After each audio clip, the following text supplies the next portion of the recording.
విధములైన శోధనలలో పడినప్పుడు అది మహా ఆనందమని ఎంచుకొనుడి. నానా విధములైన శోధనలలో పడినప్పుడు అది మహా ఆనందమని ఎంచుకోమని దేవుని వాక్యం సెలవిస్తుంది. యాకోబు పత్రిక 1వ అధ్యాయము 3వ వచన భాగం. శ్రమలలో ఆనందమును వెతకమని చెబుతున్నది దేవుని వాక్యము మాత్రమే. దేవుని పిల్లలకు మాత్రమే దేవుడు ధైర్యముతో కూడిన ఈ సాహసాన్ని తెలియచేస్తూ ఉన్నాడు. ఇది నీకే సాధ్యం, ఇది నాకే సాధ్యం. మహా ఆనందమ శోధనలలో పడినప్పుడు, నానా విధములైన శోధనలలో పడినప్పుడు ఇంత ఆనందాన్ని ఎంచుకోవాలా? ఇది ఎలాగో సాధ్యం?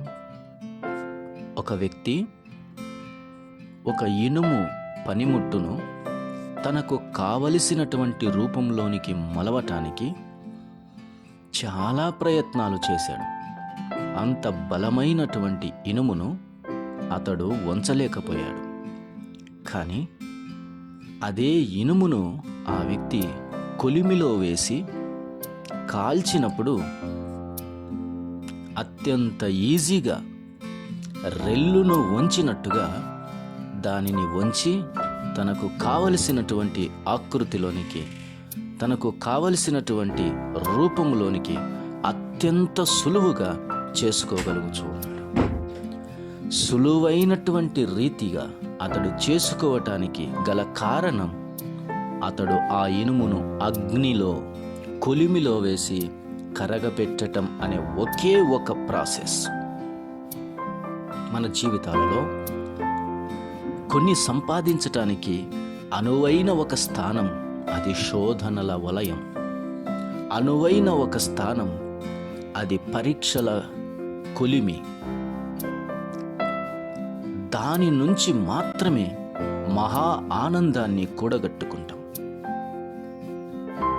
9 నెలలు గర్భాన్ని మోసినప్పుడే నొప్పి, బాధ, భారం, బరువు, ఆయాసం, అపాయం, ప్రమాదాలు, భయాలు, వేదనలు ఇవన్నీ 9 నెలలలో ఒక స్త్రీకి ఒక వలయము వలె వచ్చిపోతూ ఉంటాయి. కానీ ఆమె తన గర్భమున పుట్టిన బిడ్డను చూచినప్పుడు వీటన్నిటినీ అత్యంత సులువుగా మర్చిపోతుంది. ఈ మధ్యలో ఎప్పుడూ నేను మోయలేను, నాకు వద్దు అని ఆ స్త్రీ ఎప్పుడూ అనదు. ఎందుకంటే ఆమె 9 నెలల తర్వాత వచ్చే రిజల్ట్ను మాత్రమే చూస్తూ ఉంది, దేన్ని చూడట్లేదు. ఇదే విశ్వాసం, ఇదే క్రియ మన జీవితాలలో ఉండాలని ఈ వాక్యం సెలవిస్తుంది. ఎందుకనగా, సహోదరులారా, మీ విశ్వాసమునకు కలుగు పరీక్ష ఓర్పును పుట్టించునని ఎరిగి నానా విధములైన శోధనలలో పడినప్పుడు అది మహానందమని ఎంచుకొనుడి. ఓర్పు అనేవాడు పుట్టాలి అని అంటే విశ్వాసమునకు కలుగు పరీక్ష అనే నొప్పి, బాధలు, నానా విధములైన శోధనలు అన్నటువంటి భయాలు, వలయాలు, బాధల వలయాలు కలుముకుంటాయి. అప్పుడే ఓర్పు అను కుమారుడు పుడతాడు. నీ జీవితంలో ఓర్పు సంపాదించటానికి దేవుడిచ్చినటువంటి సూత్రం ఇది. శోధన వచ్చినప్పుడు పడిపోతున్నావా? ఓర్పు అనే కుమారుడు పుట్టడు సుమా.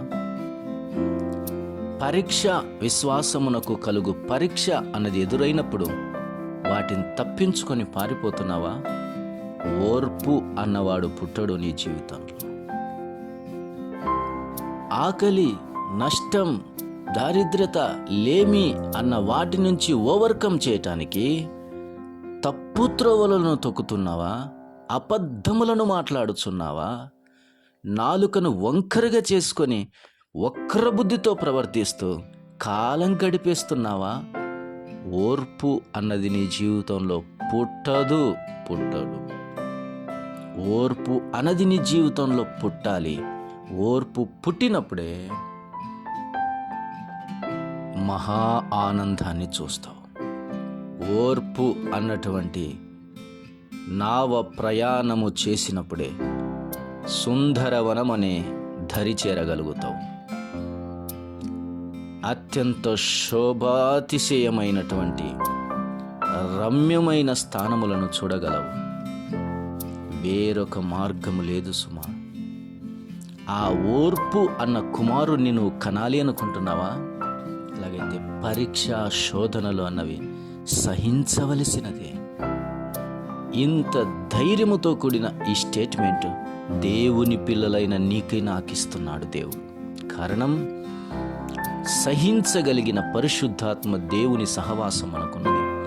భరించగలిగేటటువంటి దేవుని వాక్కు మనకు ఉన్నది. కాపాడి మనల్ని భద్రపరిచి బలపరిచే దేవుని యొక్క వాక్యం అనే శక్తి మనకున్నది.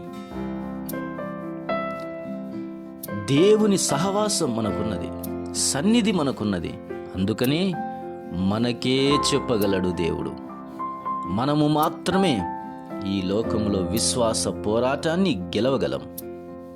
అట్టి ధైర్యం, అట్టి సాహసం, అట్టి పౌరుషం, పరాక్రమం, బల అభివృద్ధి, బలాతిశయం నీకు నాకు మాత్రమే ఉంది. మనల్ని ఆయన బలహీనులుగా చేయలేదు, బలవంతులుగా చేశాడు.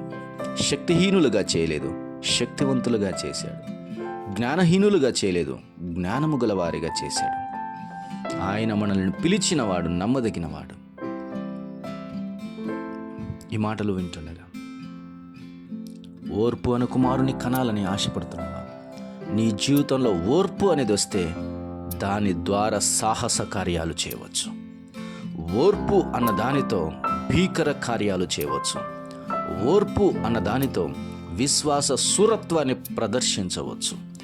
ఓర్పు అన్న దానితో శోధన వలయాన్ని యుద్ధములో గెలిచినటువంటి శూరుని చూపిస్తూ ఉంది. ఓర్పు అన్నటువంటిది నీ జీవితంలో అత్యంత ప్రధానం, లేకపోతే అత్యంత ప్రమాదం. ఓర్పు అన్నది నీ జీవితంలో ఎంతో ప్రధానం, అది లేకపోతే ఎంతో ప్రమాదం. ఆలోచన చేయి. ఓర్పుకు నాంది పలుకుదాం, పునాదులు వేద్దాం, విత్తనము వేద్దాం, గర్భము దాలుద్దాం, ఓర్పును కందాం. ఓర్పు ద్వారా మాత్రమే విశ్వాస నావ ధరిచేర్చబడుతుంది. అట్టి కృప దేవుడు నీకు, నాకు, మనందరికీ దయచేయును గాక. ప్రియ తండ్రి, స్తోత్రం. మాటలను దీవించండి, విన్నవారి హృదయాల్లో కార్యం చేయండి. యేసుక్రీస్తును నా ప్రభువు నామముననే ప్రార్థన చేసి వేడుకొనుచున్నాము తండ్రి. ఆమేన్, ఆమేన్.